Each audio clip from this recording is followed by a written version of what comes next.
एक बार फिर से आपका स्वागत है पीएम क्लासेस के यूट्यूब चैनल पे। आज हम लोग फिर से ट्रिग्नोमेट्री का एक बहुत ही महत्वपूर्ण एक्सरसाइज 8.2 करने जा रहे हैं, लेकिन उसको करने से पहले हमें कुछ विशेष बातों का ध्यान रखना होगा और इनका मान याद करना होगा। वो ये लोग हैं: sine 0 degree, cos 0 degree, sine 30, sine 45, sine 60, sine मान 90। मतलब साइन के डिग्रीज का मान ज्ञात करना हमको आना होगा और ये हमारे एग्जाम में पूछता है। जैसे साइन 30 का मान क्या होगा? 1/2। कॉस 45 का मान क्या होगा? 1/√2। और ये 10th के बच्चों के, जब बच्चे क्लास 10th में पढ़ रहे होते हैं तब उनके लिए बहुत टफ प्रतीत होता है, लेकिन मैं कोशिश करूंगा इस वीडियो में कि आपको आसान से आसान भाषा में समझा सकूं और आपको याद करा सकूं एक ही वीडियो में, एक ही बार में। बस आपको एक काम करना होगा कि जो भी मैं पढ़ाऊंगा उसको देख के आप एक बार लिखना होगा, और उसको अगर आप 1-2 बार लिख देंगे तो ये आपको ऑटोमेटिक याद हो जाएगा। तो सबने अलग अलग तरीके से पढ़ाया है, मैं भी उसी तरीके से पढ़ाऊंगा। देखते हैं क्या है।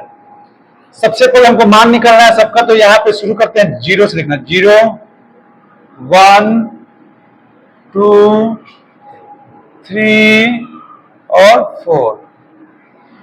उसके बाद सब में आप 4 से डिवाइड कर दो।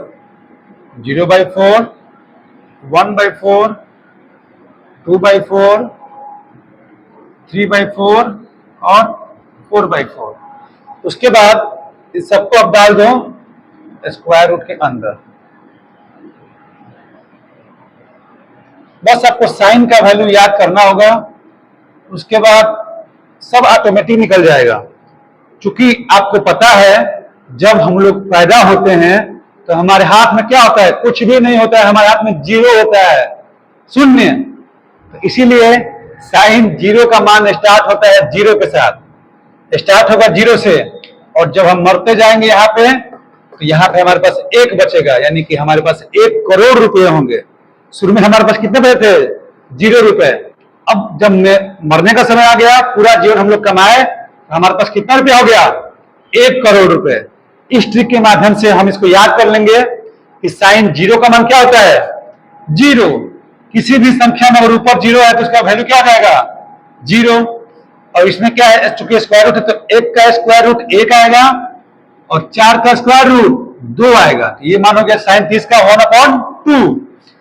ये 2 से 4 कट जाएगा कितने बार में? 1/2 बार में। तो 1 का स्क्वायर रूट ऊपर में 1 और नीचे में ये √2 बच गया। तो साइन 45 का मान होगा 1/√2। ये √3 रूट में रह जाएगा और ये 4 बाहर आ जाएगा और ये हो जाएगा 2, यानी साइन 60 का मान हो गया √3/2। ये 4 से 4 कट जाएगा, ये आ जाएगा 1, तो रूट में 1 मतलब 1, यानी साइन 0 का मान होगा 0, साइन 30 का मान होगा 1/2, साइन 45 1/√2, साइन 60 √3/2, साइन 90 1। यानी हमारा जीवन शुरू होता है 0 से और खत्म होता है 1 करोड़ रुपए के साथ। पूरे जीवन अगर आप कमाएंगे अच्छे से तो साइन 0 का मान क्या होगा? 0। 0 से शुरू होगा और बढ़ते गया 1/2, 1/√2, √3/2, फिर 1 आ गया। यानी साइन क्या है? साइन एक इंक्रीजिंग फंक्शन भी है, ये बढ़ रहा है, इसका मान हमेशा बढ़ रहा है।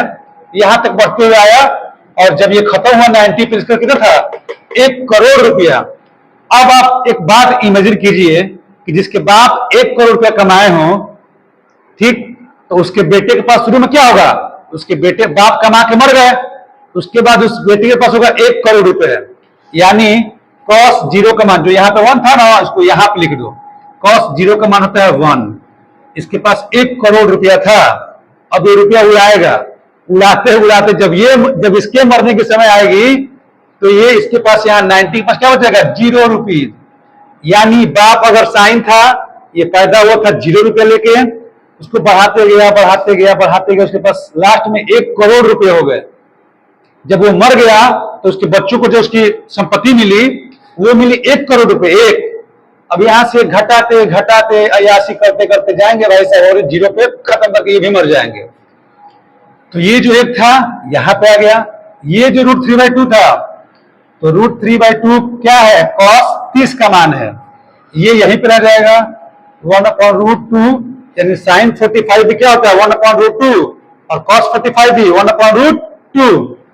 ये 60 यहाँ पे है तो ये 30 का मान यहाँ पे आ जाएगा 1/2, और लास्ट में क्या हो गया मरते समय 0, खत्म। बाप का बनाया हुआ संपत्ति खत्म हो गया, फिनिश हो गया। हमको साइन मिल गया, हमको कॉस मिल गया।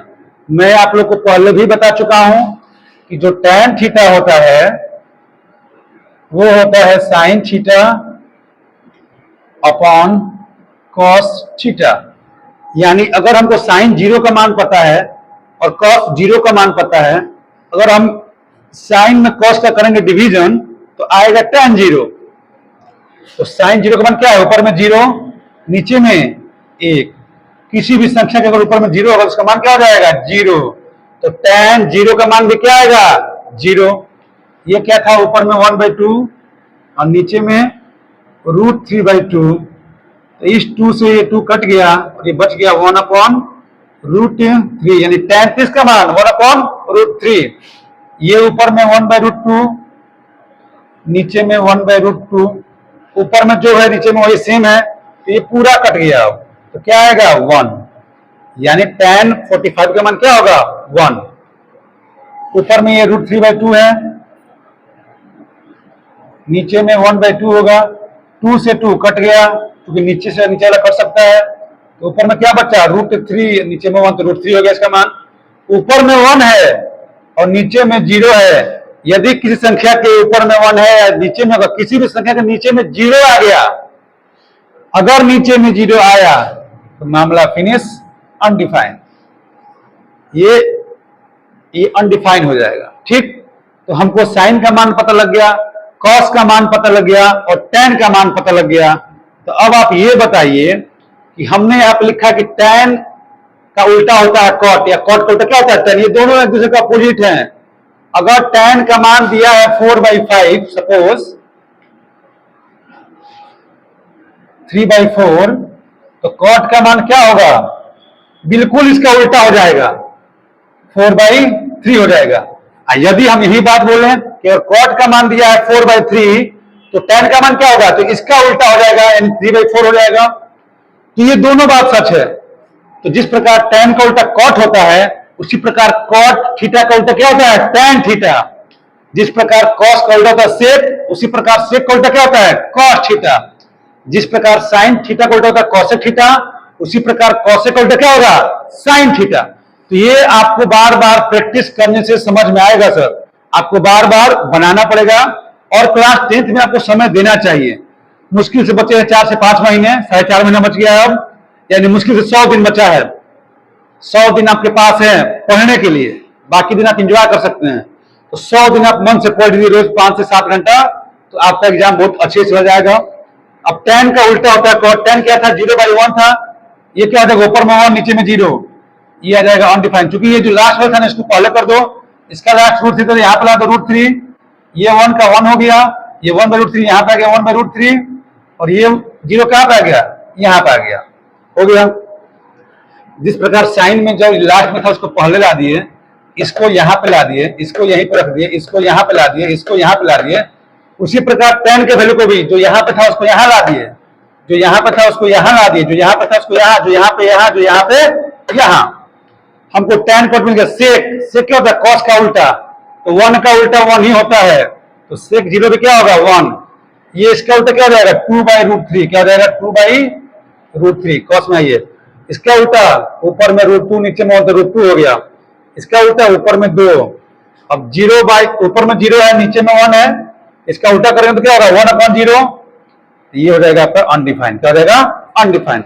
अब ये जो अनडिफाइंड है वो यहाँ पे आ जाएगा, ये अनडिफाइंड, फिर ये 2, फिर ये √2, फिर ये 2/√3 और फिर ये 1।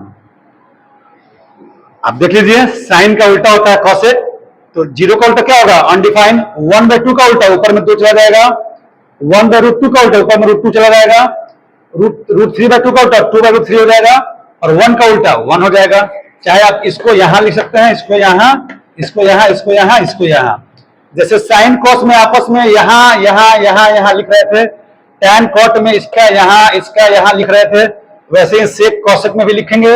एक ये भी संबंध है इनके बीच में, और एक ये संबंध है कि साइन का उल्टा क्या होगा, कौशिक। देखिए साइन था 1/2, तो कौशिक क्या होगा, उल्टा, ऊपर में 2 चला गया, नीचे में 1, 2 आ गया। यानी कौशिक 30 का मान क्या होगा, 2। कौशिक 45 का मान √2। कौशिक 60 का मान 2/√3। इस प्रकार से आप देख सकते हैं कि सारे मान ट्रिगोनोमेट्री के आपके सामने हैं। इसको आपको याद करना पड़ेगा। ये फिर से एक बार याद दिला दूं कि साइन 0 का मान क्या होता है, 0। साइन शुरू होता है 0 से, जब आप पैदा होते तो बस क्या होता है, 0, कुछ नहीं होता है। तो ये पैदा हुआ 0 पे, 0, उसके बाद 1/2 आधा संपत्ति आ गई, उसके बाद 1/√2, उसके बाद √3/2। मरने के समय तक इसके पास 1 करोड़ रुपए हो गए। ये मर गया। अब इसका बेटा पैदा हुआ कौश, इसके पास 1 करोड़ रुपए ऑलरेडी थे, बाप के कमाए हुए। अब इसको उड़ाएगा, इससे कम होगा ये, इससे कम होगा ये, इससे कम होगा ये, और सबसे कम हो जाएगा ये 0। तो इन सब में 0 आ गया, मतलब इसके पास जब जिंदा, जब ये पैदा हुआ, इसके पास 1 करोड़ रुपए थे बाप के बचाए हुए, लेकिन जब ये मरा तो इसके पास नथिंग, 0 बच गया।